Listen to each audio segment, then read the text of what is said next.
Perfect. Okay.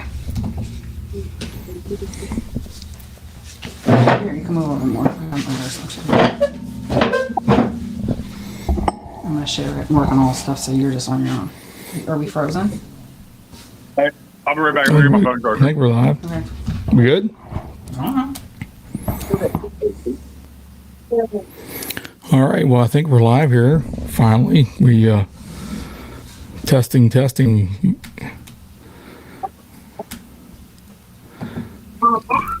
Let's give us a second here. Make sure everything's good. The button-down show is crucial for All right, so welcome back, everybody, to another episode of the Wild Bill Show. I'm going to call it the Wild Bill Show. Heather and I are here today, and we're going to have a special guest tonight. Danny Dietrich's going to be on, talk about what's going on in the racing world, all the new stuff that's happened in the off season. Heather's going to be here joining us. She's going to be looking through the comments and whatnot, and then maybe she'll be chiming in then. So I can hear, so I probably won't. okay. So I guess we'll just start off with the weekend recap. A lot of racing this past weekend between Lincoln and the Grove, and the 358 started their season.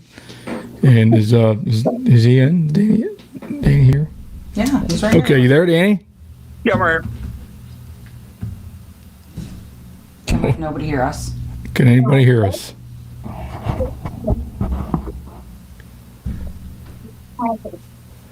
Hold on here.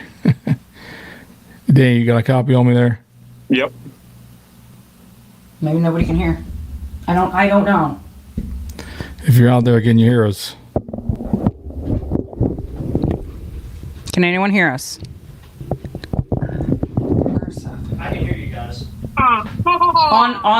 On you can hear us on Face or on YouTube? On YouTube, I can hear you. Oh yeah, everybody can hear us. So Okay, so I need to get Danny logged in here somehow. Danny is live. I just don't know We why. don't have any audio there, so we'll try and fix that real quick. It's weird. Get Danny in here so we can get going on with the show. We had the audio here a couple minutes ago prior to the show starting, Can you hear me now? but don't seem to have him now. So bear with us here for a minute. I'm gonna Can you hear me? I was actually talking to Emmett before the show started. He was talking to us about tonight. I can see he's on his phone. I can see his settings, but I can't hear him. I'm not really And talking I much can't right change now. his settings. We can hear Danny too. Oh, wait, Oh, you can hear Danny. Okay. But you can't hear. I can't hear Danny, so that's the problem here. All right, let me Okay. just turn this, I guess, on. So just bear with us a second here.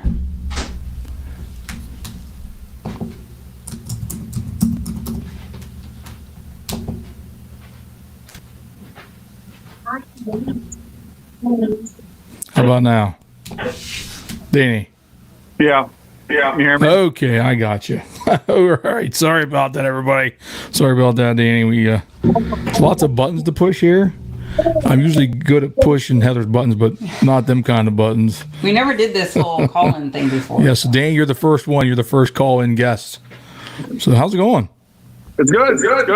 Just watching. Can you hear him in the headphones ESPN. Yeah, relaxing. Had some leftovers. Watching That's Emmett good. carry on. I'm sure that's always an enjoyment. You and Rachel chasing him around the house. Yep. So, well, we did a lot of racing over the weekend. We had a big weekend in Central PA, and I guess we'll just start at the top. Danny, you had a good night Saturday. Tell us about your night. Tell us about how the whole race unfolded. Just had a good night overall. Just drew a good pill. Never really raced anybody. Started on the pole. And never got raced for a position all night long. Even weaker. Just had a good car. Just I guess that's what made it kind of easy in my seat, kind of boring. No, we're having a huge echo, it says. Hold on here. I guess I'm we're going to try to turn this down, maybe. It's echoed on my side too. See about now. How's that now? How's the echo? Is that better? A little bit more here. Okay, how about now? That's better. Yep, I can hear you. There's a little bit of an echo, yeah, but it's not Hold bad. on, there's like an echo cancellation button, so let's try that. I need you to be quiet. oh, I can't touch it. I need you to- His is on, but ours isn't, and we can't do oral recording. Okay. Well, we all right? Can we go or? Should we like, is it that bad that we should stop and restart? I don't think it was that bad. It was bad earlier. It's not as bad now. Okay. All right. We made some adjustments here. So, well, I did get to watch, I watched some of the feature, obviously, because I wasn't in it. And you look like you're out there just cruising around pretty good. I don't want to say it looked easy, but it didn't look like you were hustling the car too bad. No, I just never got a situation where I felt like I needed to push the car to see how much speed it really had. Like, it had good speed. It felt really good. Just didn't, never had to push it. And at times I think I got too lazy and got myself tight a little bit. Yeah, and I talked to Rick Lafferty today. He just wanted me to thank you for spinning him out down there in 1 and 2. I didn't I think guess we that made was the only contact. close call. It was my fault. I'll take the blame. He says brakes were too good. So, but yeah, so that was good. You had a great night Saturday night. I kind of had the opposite night. We definitely had some trouble. Didn't draw a great pill, which kind of seems to be the theme this year for us so far. Got in some trouble in heat race. The other 8 car spun out, hit him. Lots of scrambling going on back in the pit area, but you guys helped. You helped a lot. Your crew jumped in, gave us a hand, and we were able to get back together, but unsuccessfully a little bit because we ran into some other problems, and it kind of ended our night right there with the heat race crash. And that's the way it goes sometimes. You just can't predict the luck of the draw at all. No. We've been fortunate in that aspect of it, that's for sure. Yeah, so you move on to Sunday and you draw another good pill. I'm getting good at this.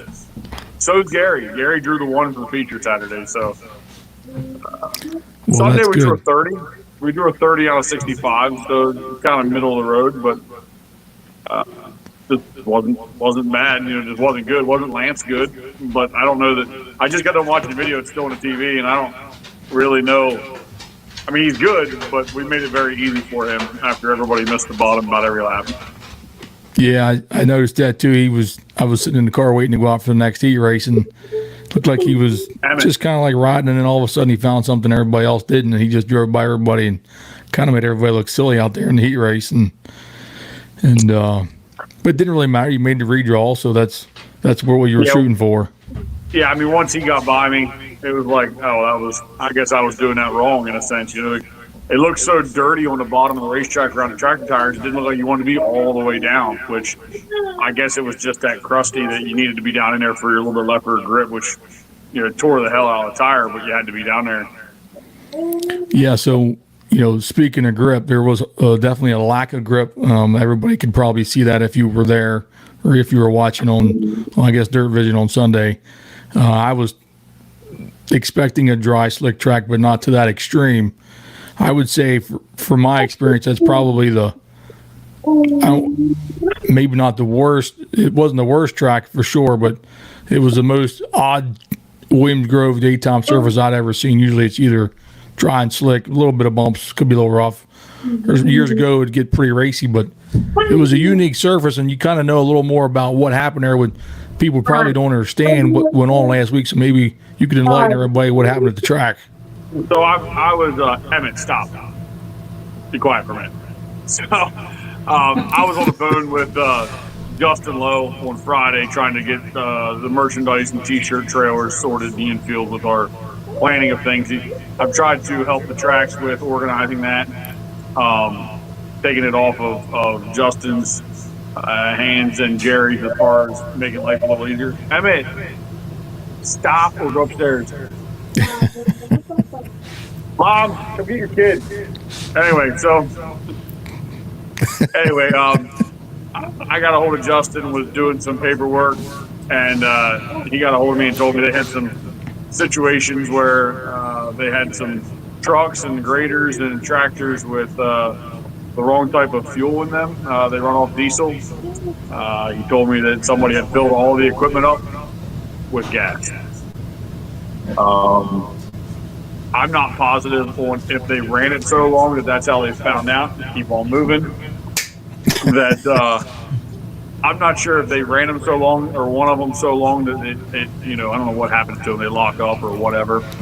But I do know that they had that issue on Thursday, Friday, and then just the issue with Ray being in the hospital. It doesn't make life easy at all. So you kind of give them freebie in a sense. They're trying to put on a race for us racers and drivers and fans and owners, but you can look past that, I guess, if you look at the situation. Yeah, so I would say that they did the best they could, given all the circumstances. Now that we knew what happened there, normal, Ray not being there, which he normally takes care of the track. So that does make you feel a little better, at least me, knowing that, okay, this is why it happened. It's not going to be like that all the time. Props to the guys that were doing their best to try and, improve the situation. They definitely had their backs up against the wall when it come to the weather, the wind, the sun, super windy. But I mean, other than the vision part of it being hard to see, the rest of the track was definitely manageable for sure as far as racing. One lane, but we've been there many times where it's just flat out rubber down. So that part of it doesn't make much difference. We've been there for day shows where it's single file is just the way it was. It's just the dust is what made it so much worse. Yeah, that's true. So anyway, you get in the redraw, you draw a good pill. We'll talk about the race first. Talk about the feature. How you felt about how the race kind of unfolded for you. Once things got going. Yeah, we ended up getting in third there, and was able. Then me and Anthony both got by Ryan, and I knew it was just a matter of time before we were going to rubber up 1 and 2. I mean, there's no other line. Track had grooves in it, which usually tears the hell out of tires and puts rubber down. And three was already so narrow with the wind pushing you along the track. You're pretty well locked down into 3 halfway through. And then once you come off on exit, there's not a whole lot you can do. The wind just pretty much takes you down the front stretch a little bit then too. But I felt like I had just as good a car as Anthony, maybe better. Just for the only reason I say that is I could run up behind him the first 15 laps. I was trying to push him a little bit, push him to make a mistake. Got a little too close to him one lap, kind of screwed up the racetrack going into 1, and that was pretty much the race, really. After that, I felt like I really didn't have any tires left to even try and make a move unless it was maybe on a restart. But he's not going to screw up. Yeah, he's a professional. He ain't gonna leave the door open on just on a mental error. You wouldn't think, and he didn't. So, yeah, I watched the race and I watched you out there, and it kind of looked like maybe everybody kind of evened out. The last 10 laps or so, just kind of you looked like everybody was out of rubber, and when you're out of tread on your tire, you can't really you really can't do much, can you? No. I mean, I was kind of impressed. Everybody wants to say about the wicker bill this, wicker bill that. I've seen a couple comments today about they're worried about the wicker bill, but I actually thought you could feel a difference. And I don't think, if it wouldn't have been for the 1 inch wicker bill, I don't think I'd have been able to even be as close to Anthony as I was some of the time. I mean, there was times where I was only 4 or 5 car lengths there. One time I was 2 car lengths behind him, 1 car length going on the front stretch when I got too close in a sense. But I know on the 2 inch wicker bill, there was no way getting that close to somebody unless there was lap traffic. Even when the track was wet, you couldn't get that close to somebody. Yeah. I mean, speaking of the wicker bill, I know we talked about it a lot. Everybody's been talking about it. First weekend here without the 2 inch wicker bill. I mean, actually, for me, I kind of like the fact that it was one less thing to think about. You don't have to even worry about when you're going to change it. Should you change it, everybody would definitely had it on from warm-ups on Sunday, and it probably would have, might have affected the the track surface even more as far as putting the rubber down. I think we definitely would have way more rubber down in 1 and 2 if it wouldn't have been for just having 1-inchers. If we'd had 2-inch wicker bills, I think the straightaways would have been rubber down, and so would 1 and 2 really bad. Yeah. Well, the elephant in the room obviously is what took place throughout the weekend. We'll just touch on that a little bit. I'm sure everybody saw the highlights of what took place at the start of the race. So we'll just touch on a little bit, starts, restarts, stuff like that. We know it's an issue. I just want to get your input on some of this.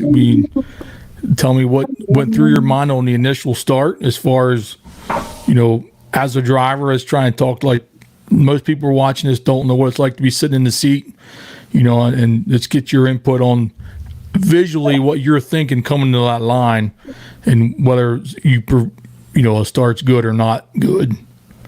Yeah, I mean, obviously, I don't know that the outside was the place to be on the start, even though you were kind of on the crusty stuff. You were on where you kind of fired off there in 3.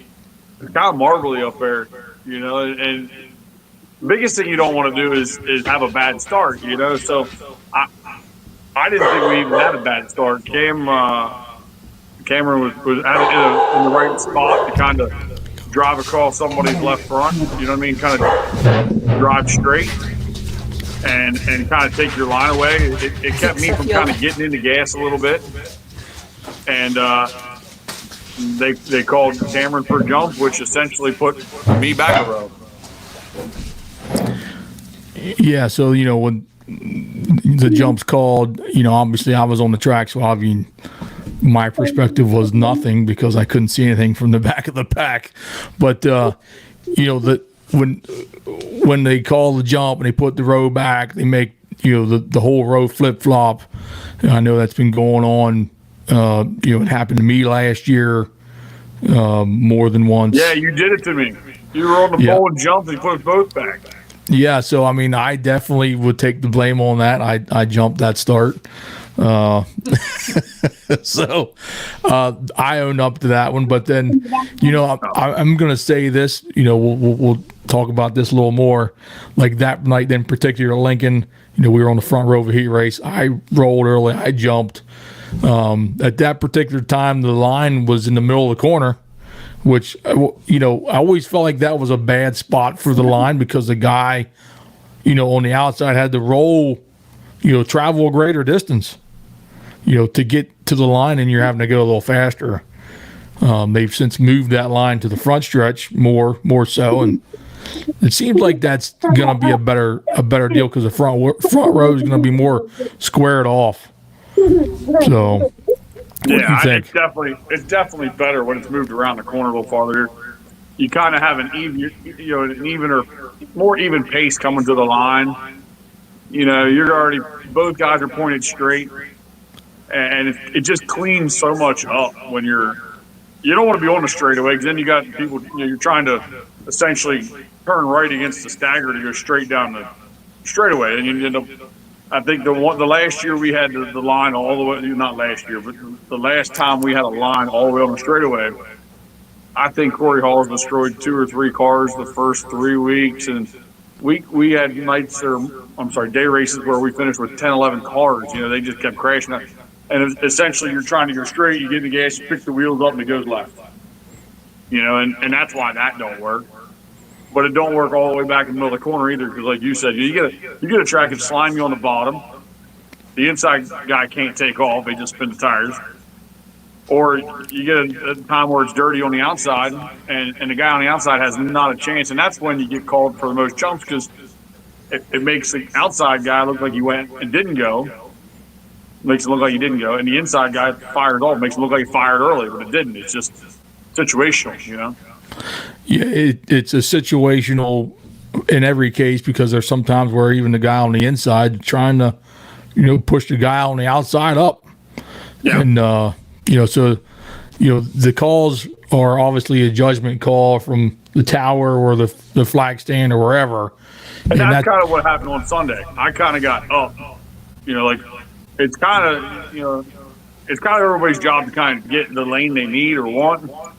And when you're kind of on the outside, you're kind of at the mercy of the guy on the inside. Which, if you're in a situation like we were yesterday, man, the higher you were down at 3 and 4, the way worse you were going to be. And when Cameron took off, I really wasn't in a spot to even kind of get hard in the gas because you're going to spin the tires and just sit. And maybe even slide into the outside fence, if you get into it when it's marbly out there, it's that bad. I mean, anybody was there, if they seen Freddie after the heat race or Macri with 3 to go in their heat race, they went in the top of 1 and about knocked the outside wall down. It's that marbly, it's that bad. Yeah, so it was just one lane, one clean lane to get going. Yeah. So, obviously they call the jump, you get sent back, the whole road goes back. We know that's I'm going to call it a lame rule. It's a dumb rule, what have you. They did it at Lincoln last year, and they're still doing it at the Grove this year. Rightfully so. The guy that doesn't fire, the guy that doesn't jump shouldn't get put back. No. And it doesn't matter who you are. I mean, you're competitors. You're out there. You're trying to get the advantage on each other. But they tell you to come to the line as a team, and they also say sometimes the leader sets the pace. So it's kind of like that's not really the case. Like the leader does set the pace, but you can't come together as a team, but yet tell the leader that they're in control. Yeah, I mean, I agree, but that's what they tell us on the radio. The front row fires together, the leader sets the pace, you're a team, all this stuff. It's hard to police any of that. You know what I mean? Because it's never going to be perfect. Is my point. In other words, you're never going to have a perfect start, right? It's going to be one car ahead of the other somewhat. And maybe if you got 2 guys that don't care enough about winning, they might say, okay, we're going to idle the line together. But I've never been Anthony Macri's teammate, or Lance has never been Danny Dietrich's teammate, essentially I've never been your teammate either when it comes to trying to get the jump on the start. You're not really a team. You're a competitor, and it's your job to.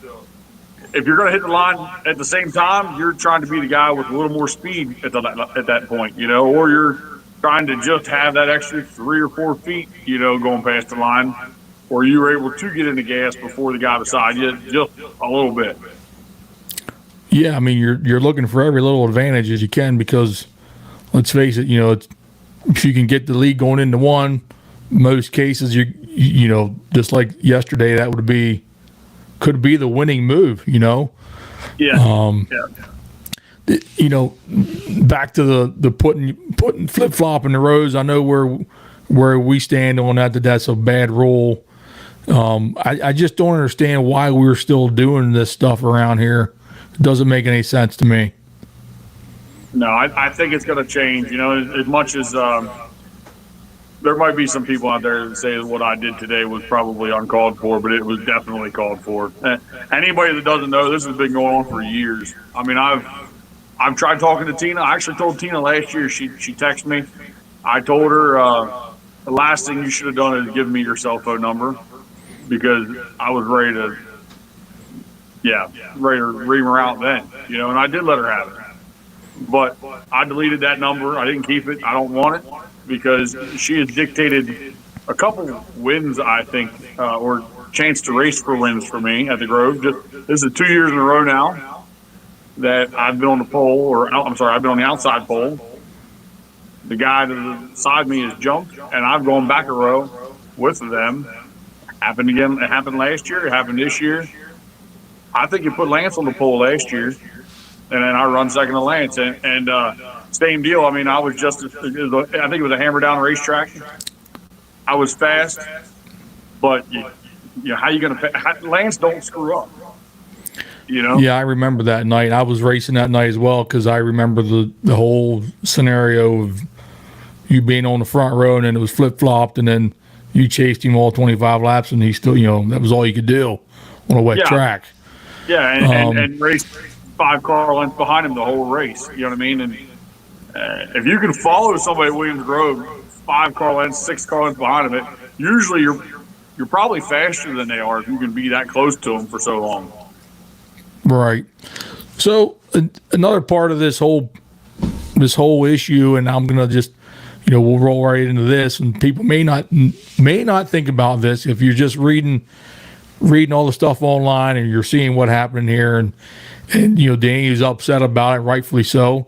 There's a couple things you got to take into consideration if you're a fan. Number one, there's a whole group of people that are behind. It ain't just Danny Dietrich, as a whole team making a whole effort, for the whole season. You know what I mean? This is a whole season. So, last year, for Danny, example, I don't know how many races you ran in Central PA, but you were this close to being the Central PA champion.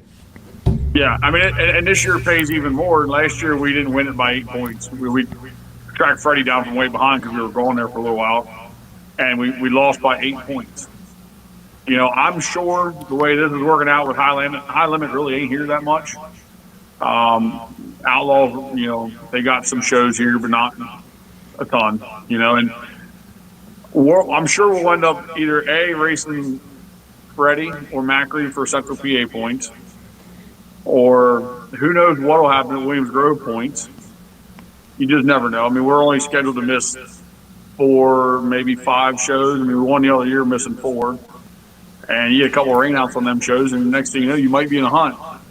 And, if you look at a couple of things yesterday, I honestly, I'm not going to take anything away from Anthony. He had a good car. He won the race. So I think if you put me in front of him, I think I win the race, he runs second. I think we had the 2 best cars starting up front. Essentially starting up front was key. For sure. So, not only do you have the prize money opportunity that I may have been able to capitalize on, that's worth $3,200. You got possible Williams Grove points involved. That's 30 points between first and second. And then you got the Central PA points, which was a 15-point difference from first to second. So, there's a 15-point and a 30-point difference, but when you flip it the other way, against the person you might be competing with, that's 30 points one way, 60 the other way. Instead of being 30 points behind, I'd be 30 points ahead or 15 the other direction. So, and then you look at that, you say, okay, well, you got them points involved, and you got the money involved. And then you watch things like who controls who goes to the rear when they spin out or do a 360. And then you sit there and say, okay, the guy that ran third to me shouldn't even have been in the top 10 probably because he should have went to the rear. And you just look at the whole. I'm not picking on Anthony. I'm not picking on Freddie. Could have been anybody that spun out. Could have been anybody that beat me for the win. But there's no consistency. When you spin out, do a 360, you go to the rear. And that probably plays a bigger factor into the inconsistency that pisses me off more than anything, because at the end of the year, if I do race for points, if we put ourselves in a situation where we can race for owner driver points, Central PA points, I would say the odds are probably 90% I'm going to be racing against Little Freddie. And, that's a lot of points yesterday. That could have been a 50-point swing in Central PA. It could have been 200 points in racetrack points. Yeah, and this has been a problem throughout, for both tracks. Let's go back to Lincoln. The same issue 2 weeks ago. There was a, and I'm going to call it an inconsistent call, a weird call. 3 cars spin out at one time. Terrible call. 3 cars spin out at one time. The person who was awarded the best position was pushed off first. To my knowledge, it was never like that. It should have been always reverted back to the last completed lap, for them cars that are involved in a wreck. Just doesn't make it's any always going sense. back to the completed lap. Always, unless you go to the pit area, then you come out. You line up at how you come out of the pit area. Yeah, so these are all they may seem like small problems. People in the grandstands might not even know what's going on behind the scenes. It's kind of why we're talking about this, because sometimes people only see what's on the surface, and maybe saw your post today, Danny, and think one thing or another. But this is the cold, hard facts of what goes into racing, 80 or 90 races a year, what your goals are, what your team's trying to do. You got sponsors. Ultimately, everybody's trying to win, whether it be the race or the season-long points. And this is where the frustration mounts and mounts and mounts over several years now of inconsistent calls. I'm going to even go as far as saying favoritism at times, which to me has been blatantly obvious more than once. And if it's not favoritism, I'll say it's the dislike of somebody. And to me, it's pretty simple. I'm not liked. It's actually the way this has been, the way I take off on restarts or starts. I completely listen to what they tell me because I'm afraid of getting called for a jump anymore at the Grove and Lincoln. I mean, it's as simple as I restarted that race on Saturday night in the feature, 4, 5 times, 6 times, and they say you can take off the original chalk line. Guess what I do? I take off the original chalk line. You got guys that'll start in the middle of turns 3 sometimes. We've had that happen. Guess what? They don't call no jump. That happened at the Grove 2 years ago with Brent Marks. I was running second, running him down. 2 or 3 to go. Leader takes off in turn 3 to come to the cone for a restart, and it's not called a jump. How? I don't know. You're supposed to start at the original chalk line coming to the cone. Yeah, I get it too. It's one of the biggest problems that's so frustrating is the inconsistency, like you mentioned. You want to. I want to say that they kind of come at us as drivers. I feel like at times that we're not doing the right things, or we're Stupid. criticized maybe. Which the fans probably don't see that at all. But the rules are the rules, but if you're not willing to have the right rules in place or, do what's right, it's kind of hard to get behind any of this stuff. And it's definitely hard to look the other way when things consistently happen that are detrimental to your team or the outcome. I mean, I didn't have the outcome you did, obviously, yesterday. We drew a bad number. We qualified. Due to the 8 car, Freddie doing a 360 and he brought the caution out. A bunch of us in the back of the pack we couldn't see, so basically we were all but stopped. A couple of us did stop. We got sent to the rear, but we didn't bring the caution out. So another area of the rules that I'd like an explanation on, but I guess it's all up to perception of whoever's making the call. Yeah, and it's frustrating. It keeps happening. It sounds like from some of the people I talked to this afternoon, there's going to be some changes. Lincoln has already made a change. I was made aware of this today, which makes sense because it's been a lot easier at Lincoln this year. I don't even know if there's been a start called back this year, and I'm not sure either. I don't think so. I think the roughest starts we had were week 1. And honestly, that was just because it was kind of hard to drag your feet to get to the line. We were so used to starting all the way back in the corner. Everybody kind of started picking the pace up, and then you realized you had to wait and wait and wait longer, And they were good about it, the officials, as far as being, I wouldn't call it lenient, but being consistent, letting the guys start the races. It ain't necessarily always a fair start. There's always going to be a winner at the line or a winner at the flag stand, but they just left the racers race. And that's the problem we had yesterday. I didn't even feel like the 75 jumped. I mean, did he get the jump on me? Yes. But, I mean, the 39M did the exact same start as a 75. The 75's trying to win. I mean, he's on the pole. He's trying to win the race too. So, and he sets the pace. Right. So, yeah, I get it. It's just bad situation. Yeah. maybe we can. I think Williams Grove needs to take their best flagman or flagwoman, whatever, and put that person at the chalk line in the infield. It's just too far to call a start from the tower when you got motors that stumble because we run taller gears to Grove. You got motors, spin the tires easily, or you might be starting in the dust. A lot of times at the Grove, you're starting in the slick. That's usually the problem. The inside road's in the slick. Outside guy looks like he goes pretty good usually. There's a lot of variables, but being 200 yards away or whatever it is too far away. Yeah, I'd say it's probably even more than that from the actual line to the tower up there. But yeah, they gotta, to make these calls more consistent and to really to keep, bringing Central Pennsylvania up to the level like they were trying to do. We got all these great tracks, facilities. They got to make a couple. Just it ain't like it's going to cost them any money. It's just small changes.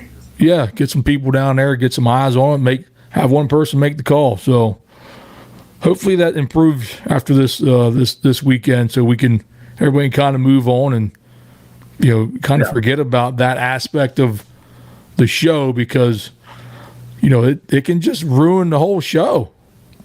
Yeah, when it ruins the outcome, it's just no good. Yeah. Do you feel like the start line at the Grove is where it needs to be?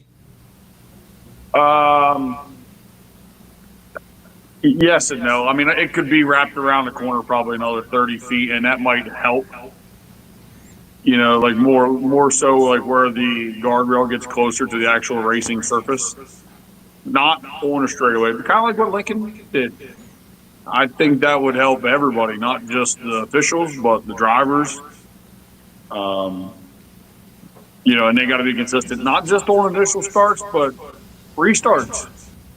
If you're going to tell the drivers in your earbuds, you take off the chalk line, the original start zone, the original start line to the cone, then you need to go at that original start line. So it's just consistency. I think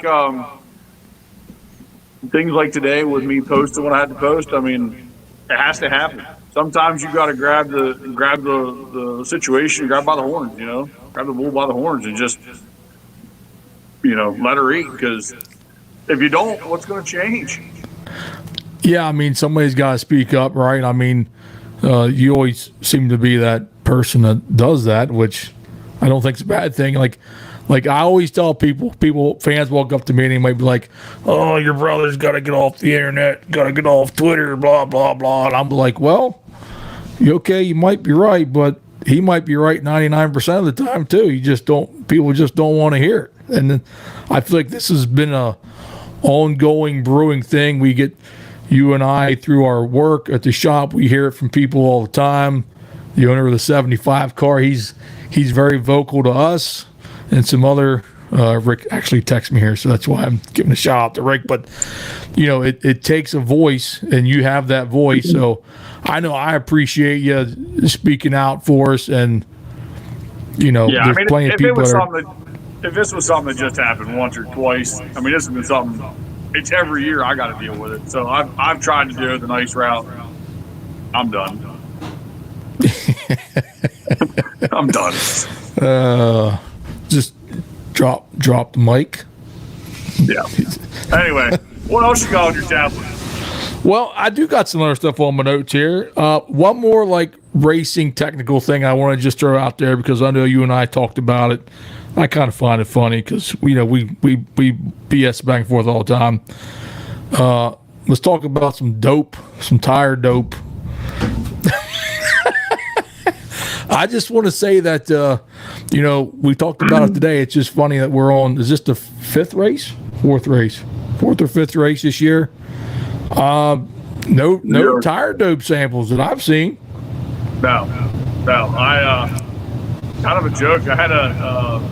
I told you this, I didn't tell everybody this, but I had a reporter for Ariana Racing who walk up and he just asked me a few questions. And he said, what's your opinion on all this, the tracks that we checking for doping tires? And I said, well, I hope they don't start checking them because I dope mine every week. And I walked away from them. I mean, I don't care. Come test them. You got to do something to wake these guys up. I mean, it's definitely happening. Look at the late model world. Yeah, I mean, It's racing. them three guys are just, I mean, they're just licking their wounds now, wishing they would have not done that. Holy cow. But for sure, it's a definitely a thing. And hopefully the tracks follow through. I feel like I said before on the Turn 2 Terribles, fear is a factor. The fact that you could get caught, I think deters guys from doing it. But if you don't put it out there and everybody's, right there in everybody's face that's getting checked, some guys might start going back to their old ways. Yeah, they got some samples here soon. And, I think it's kind of humorous. You know what I mean? That's kind of why I made this joke with this RacingHot Racing News guy, because he didn't know what to say. He goes, "Are you serious?" And I'm like, "Just put it in your article." And I'm sure it's already written. I think the paper leaves tomorrow, so I think it's great. I really don't care. Anybody can test my tires anytime they want. So, yeah, whatever. I agree. Well, that's good. We're gonna get off this kind of rule bull crap stuff. So I feel like we hit it all. I think we're good there. I just wanted to talk to you about a couple other things. I know you got a lot of other stuff going on this year. The Weicker race at Port Royal. It's a big deal this year. I know you're a part of that whole thing. All this money is super exciting. And did you ever think they'd have a race paying that much money at Port Royal? No. I mean, 75. I mean, yes and no. The reality of seeing a $75,000 win show is huge. They've been paying 50 some or whatever it is for the Tuscarora, but to go to 75 is pretty phenomenal. I mean, they got the seating to do it and the infield to do it, and we're working on putting together not just a race. I think we're going to have an after party on Saturday night up there, try and make it an even bigger event. I think it sounds like we're going to have some sort of a band on maybe a trailer bed stage, something in the infield, and try and throw a party for everybody that's camping or wanting to stick around. I'm all about the after party. Just saying. But hey, what we'll be talking about here soon is the Williams Grove is supposed to be putting up a lot of money here for National Open. It was already $75,000, and then I think they announced there's another $150,000 order to the purse. A lot of money. They're putting a lot of money out there. I expect to see the National Open be $100,000 to win. Yeah, I would agree. I think they gotta keep it up there because it is the marquee event for as long as I can remember in Central PA. But are you planning on getting to Port Royal much this year? Like, what's your thoughts on traveling up there versus going to Lincoln? We want to go to Port Royal at times. Lincoln's pretty good to us. It's hard not to drive 20 minutes down the road and go to a racetrack. I got fans everywhere, but I feel like Lincoln's still home base for me over the Grove, Port, anywhere. Lincoln's still home base for me. So this weekend we were going to go to Port. I can tell all my fans kind of stay tuned because we were going to go to Lincoln, but now we're watching the weather, I think. So the weather's kind of iffy, it's kind of cold. So we're kind of to be determined at the moment for this weekend. Same with next weekend. Port Royal's got that 4 o'clock start time, so kind of nice to get in and get out and get home before realistically it's dark. Yeah, I agree. Cold weather sucks to race in.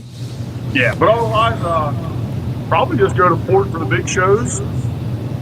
We seem to be good when we just roll in randomly and just kind of do our own thing rather than trying to go there and pull a rabbit out of the hat doing something stupid and getting yourself out of line. So, well, let's shift gears a little bit. I got my cheat sheet here, so we're gonna go way off now. Okay, And we're going to throw it pretty far back too. So, there's 7 years difference between you and me, Danny. I'm 7 years older. But let's talk about bicycle racing, maybe racing in the basement. Do you remember that? Yeah. That was dumb. Wait a minute. But do you remember Dad racing with us? Very, very little. I don't think was I racing? I remember seeing him do it, but I don't think I was racing. I'm not sure. I felt like you were down there racing with us. I had the tractor. Me and Phil Walter had the green tractor and the pedal cart that I ended up giving to Aaron Ott. That's true. Yeah, I remember the pedal car. Yeah. It's good times. Used to race, if anybody doesn't know this, we used to race bicycles in our basement with baby powder down. What? And you had to go. The biggest problem, you had to go between the steps and the wall. And anybody knows you get on a basement. What do you think? 2 feet? Maybe. I would say 3 max. Maybe. I mean, we could get through there double if we really wanted to. It wasn't good. There was times we hit the steps. There was times you hit the wall. I remember getting yelled at from upstairs. That's for sure. And there, if you tore the wood paneling back, you'd probably still see the scrapes on the concrete blocks. Probably so. Well, that was a good time. Yeah. And then we progressed to racing outside on the dirt on bicycles too, which, that was a good time too. So I just remember one time in particular where you took a pretty hard dive and your knee got cut up. It still got a scar. Yeah, you can see the meat looked like corn on the cob. That's back when bicycles had metal, pegs or pedals. And and handlebars. That's right. We were hard on straight equipment. through the knee. Well, that was a lot of fun. I just want you to know, like I always, once in a while I'll walk down the basement and I'll see that stuff down there. And I just envision us down there making countless laps or being up at the bicycle track, doing whatever, racing each other, wiping out. I think about the bicycle track often, just all them trees laying there. You look over there now where they logged it out, and it's kind of like it's gone. Shit laying everywhere, And Yeah. every time we have a holiday, we bring a table up from playing hockey. Yeah. We have a table, family table, and it's got a brace for the one leg because somebody decided to use, I think, a broom for a hockey stick. I'm not sure. Anything's possible. Phil Walter, Philip, he remembers the old tractors, a little Tykes tractor, or a little something tractor. Yeah, little Phil. Fisher Price tractor. Yes. Yep. Yep, and we still got the pool table, and the ping pong table was pretty brutal. We had a lot of good times. If you got a sibling out there and you're watching, I'm sure you can relate to them things that you did together, and you had a good time doing it. And time goes by so quick. How about it, Heather? Next thing you know, you're growing up and you got kids running around, and he's taking care of him over there. So, one last thing we'll talk about quick, and then we'll get off here. Racing with Dad. I know we all three work together. We have a good time. It can be stressful at times because Dad's a 2-time track champion, back to back, 92, 93. Am I right on that? So I always think back to that too, like when we were racing trailways and doing the night at Lincoln where you guys were both leading and didn't finish, and just good times back in. What memory sticks out to you? From back then racing with Dad. Oh man, that time he did crash was probably one of the worst ones. One of the memories that sticks out the most. But coming off too. It sticks out because the car still sits in the woods, and we fixed that thing 3 times. And I kept telling him I was going to pass him anyway. So Dad was leading the race. I wasn't very good in 358s. But honestly, I miss going to trailways. All 3 of us parking there. Yeah, they were some good times back in Jamie Rupp was helping me, and Sean, and the Hinkles, and Big George. Big George, Corey. Yeah, Bill. We just all had a good time. We were there to have fun and win, but we'd stop it. I mean, one of my favorite memories looking back is probably, just a matter of going to Trailway, stopping at Sheets on the way home. Yes. Sitting there on the concrete and just having a meal. Yep, I agree. We'd have a good time. Bobby Howard would stop in. We'd all, it's just really cool how everybody's, things have changed so much, but they still stay the same over, all these years. But yeah, it's a good time. I always think about, you got your first win at Trailways. That was cool. I got to follow you across the checkered finish line there. And you drove a good race that night. Race, wasn't it? Wasn't it Seth's first race that night? Who? Seth? Could have been. Yeah, I think so. Yeah. I think so. But, well, I think that's pretty much, all I got. What's your most memorable race or, going back? Well, I could tell you one of the most memorable things I have with Dad, I'm starting with him, was, and this is not necessarily a high point, kind of like your memory with Dad crashing. I had two things where I always remember. I was probably my first or second year racing. We were both in the same heat race or something, and I remember one of us spun out. I don't remember who. And the other one stopped, and we were literally looking at each other. Like, we didn't crash, but like we brought the yellow out, and we're both sitting there looking at each other, I'm thinking to myself, how bad is this? We didn't crash each other, but we were sitting there. We both needed pushed off. So, that, and a cool memory with Dad would have been when like he won the Oktoberfest was a cool one there, and he won that race at the Grove, the Twin 20s. I was gonna say that Twin 20. I was gonna say that when you were done talking. But. Yeah, so he did it. He won the second of the Twin 20s that night in '95. So definitely some good times back then for sure. So yeah, I think when we look back, I think what we'll love the most about it is how he made us race, with what we raced with, and how we learned to race. Yeah, that's a very good point. To look back on it, and you had to fix your stuff. You had to learn how to repair, rebuild, replace, maintenance, all that stuff. And he pretty much taught us everything we know. I mean, I don't know where we would be without him, that's for sure.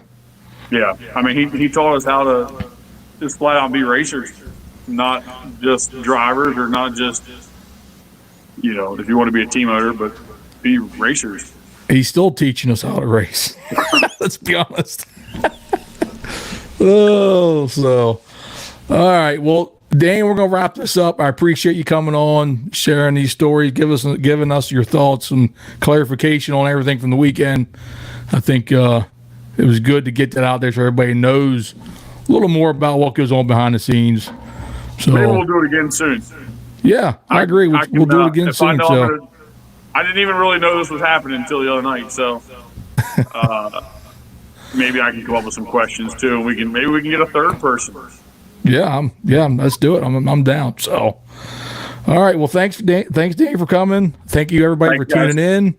8:00, Turn 2 Terribles. Check them guys out.